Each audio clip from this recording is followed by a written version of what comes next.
Let's look at two varieties of 2x2 or knit 2 purl 2 rib on Singer Studio silver reed machines. Thinking about it like a hand knitter, this is knit 2 purl 2 ribbing.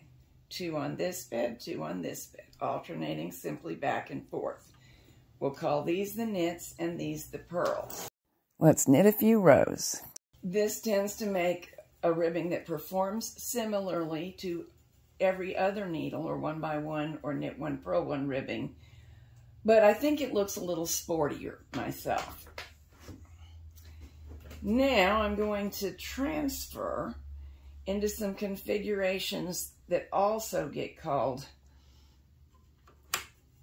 knit 2 purl 2 ribbing, and I think the way I'm going to do it is shift to full needle rib and transfer out of that, because it gets a little confusing for people. Oh, by the way though, if you started out with old-fashioned hand knitting style knit 2 purl 2 ribbing, and you went to move from the bottom of the sweater to stockinette, there would be 2 stitches on this bed that got transferred to 2 empty needles on the other bed over and over.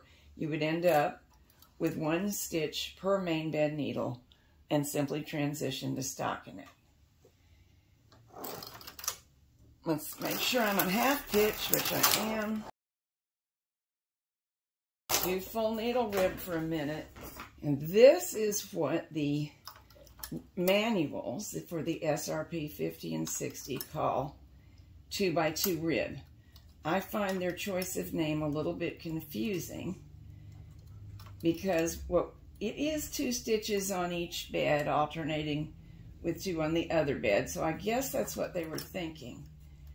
But there is only a single needle out of work between each pair in work, and that is true on both beds. So I'm transferring away from full needle rib, leaving 1, 2 in work, moving the next one, 1, 2 in work, moving the next one. And then I'm going to rack to get the exact setup shown in the manual. This very end stitch is going to be eccentric, but that's okay. We have to be at half pitch because these pairs of needles will be working at the same time. This is what the manual calls 2x2 rib. We'll knit a few rows of it and then have a look. Now, clearly, we've got too many stitches on this bed to transfer to this bed and only have 1 stitch per needle. So some are going to double up. And in general, you cannot do these ribs based on full needle rib with side-by-side needles working with the thickest possible yarn the machine can manage. I'm going to shift back to pitch. Nope. Pitch that way, rack that way.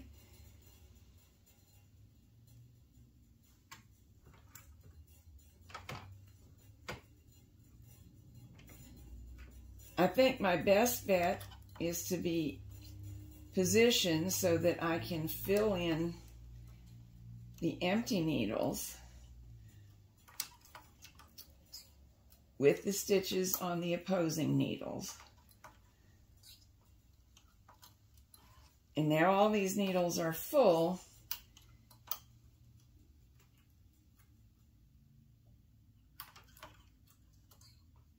But some of the main bed needles are going to need to hold 2 of the formerly river stitches.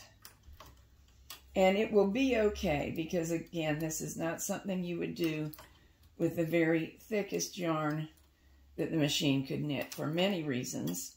One of them being that knitting off the first stockinette row might create a jam and it wouldn't be a very graceful transition. As soon as I get every stitch from the ribber bed onto the main bed, I can lower the ribber. We'll change to the sinker plate increase the stitch size just a bit, and knit a few rows. And here's an interesting comparison. Down here we're at full needle rib, transitioning to stockinette. Ordinary 2x2 ribbing, meaning knit 2, purl 2, the way that we would think of it of hand knitting. See, it pulls in quite narrow. You actually can't see the purl stitches till you pull it out. Here I shifted to full needle rib so I could transfer into the manual's version of 2x2 rib. And you can see that it's quite different. For one thing, it's wider. That is undoubtedly because there are actually more needles in work. And it's not the width of the stockinette, but it is much closer to it. So if you wanted a non-rolling hem that pulled in only just slightly, that would be an excellent choice.